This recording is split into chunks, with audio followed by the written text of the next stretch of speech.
तेल बेच्नेहरूको पछि लागिरहेको छ, अगमवक्ताको पछि लागिरहेको छ, प्रभु मसँग बोल्यो भन्ने पछि लागिरहेछ। किन भन्दा राइट चर्च नगरेर, त्यहाँ वर्ड अफ गॉड प्रिच नभएर।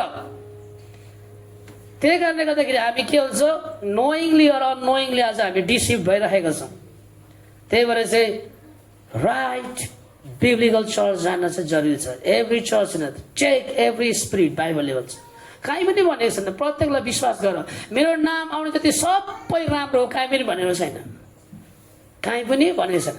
यदि स्वर्गबाट नआयो भने पनि यो बाइबलसँग मिलेन भने त्यसलाई बिलिभ नगर्नु भनेपछि त्यति साह्रो। म मेरो ख्रिस्टको नाममा धेरै आउनेछ भनेको छ, ख्रिस्टको नाम मेरो धेरै आउनेछ भनेको छ। That means we have to check it, we have to examine it. कसरी एक्जामाइन गर्ने भन्दाखेरि चाहिँ with the word of God, परमेश्वरको वचनद्वारा।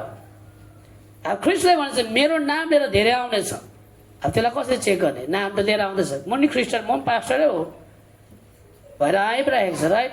कसरी चाहिँ आज हामी सतर्क रहने भन्दाखेरि चाहिँ जब परमेश्वरको वचनबाट मात्रै। त्यही भएर चाहिँ बाइबललाई थाहा छैन भने कसरी हामीले डिफेन्स गर्ने आफूलाई?